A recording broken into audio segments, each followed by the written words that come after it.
Hello, I'm Mrs Howell, and I am your student's 6th grade science teacher this year. This video is to let you know how to check your students' work and what to expect in science. All right, what we will cover this year for science, we are covering Earth systems. So these past 2 weeks we've talked about, we've touched a little bit about the biosphere, hydrosphere, geosphere, and atmosphere. We have created a graphic organizer input chart. Check your students' notebook. They have a science notebook in their backpack, and we call it a learning log. We're going to talk about weather and climate and what the difference is with that, and what are the factors that are measurable in forecasting weather, and then how climate is changing. Then we're talking about cells, and then we are talking about human body systems, and then we're ending the year with the human impact on climate change. Lab work and safety. We do have a lab. It's practically brand new, and I'm going to bring your student there this week. Well, we are talking about lab safety. That is the #1 priority that we have in science lab is safety. Some works that we're going to do, they're going to learn how to use a microscope. We're going to look at cells under a microscope. In January, February, we'll be dissecting a frog because that matches up with our human body systems unit.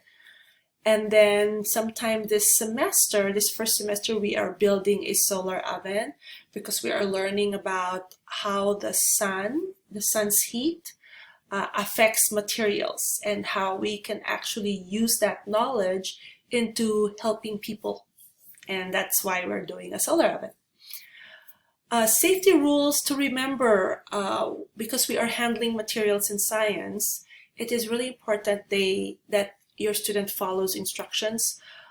In science, we have a lot of instructions, and so we teach the kids, wait until instructions are over before you start handling the materials. Definitely no horseplay in the science lab. Horseplay can be done outside during lunch, but never in the science lab. And then we're also teaching the students how to clean up their lab tables and to dispose waste properly. So how can you check your students' progress? Most of the things that we do in class is in Google Classroom. So that's one way you can check their work.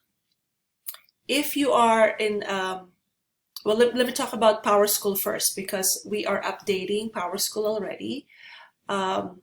We are showing engagement. We are showing what we're doing. So there are some assessments, there are some assignments, and then I am checking it off if it's collected or not, or if it's missing or if it's incomplete. So you'll be able to see that in PowerSchool.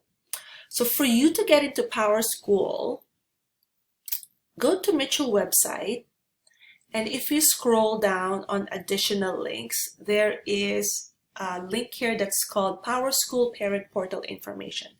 If you click on that, it brings you to this website at the district.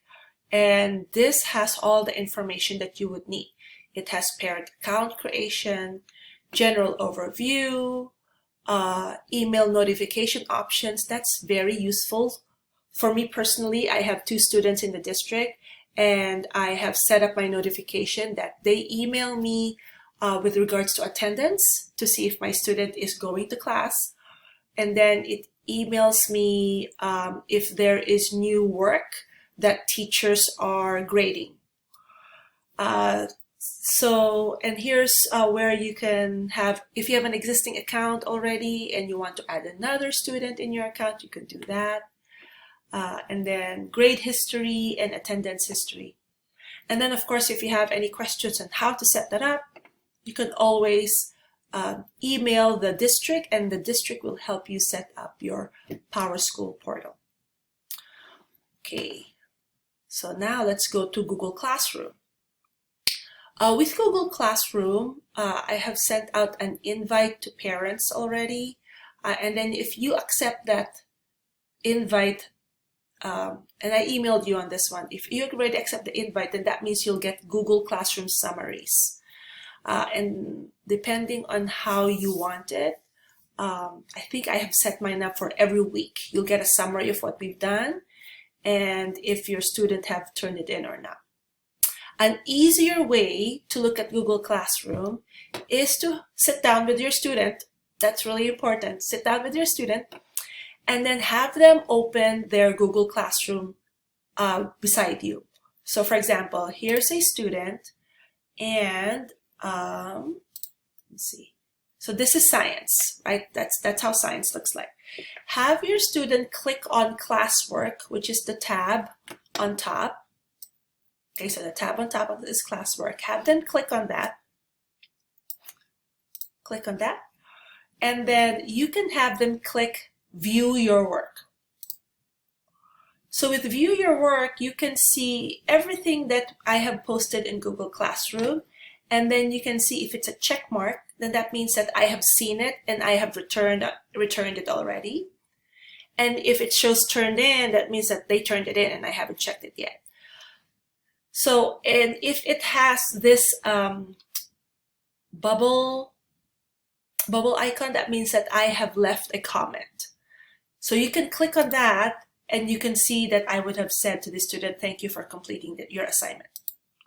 So click on that, thank you for completing this assignment, right? So you will be able to see my feedback in Google Classroom. Most of the feedback that I give is in Google Classroom. When you go to Power School, I don't leave feedback there. I will basically just say, please go to Google Classroom for the teacher comments. And that gives students my feedback on how they did in their work. Okay, let's see. Last thing, best way to get in touch with me if you have any questions whatsoever, please email me. It's just easier for me. Email for me doesn't get lost, and I have a log and I go through my email several times a day. So if you email me, usually I can get back to you definitely within 24 hours, usually within 2 hours. All right, so that's me, Mrs. Howell. Please don't hesitate to ask or just to say hi, drop by in the classroom. And I really look forward to getting to know your kids this school year.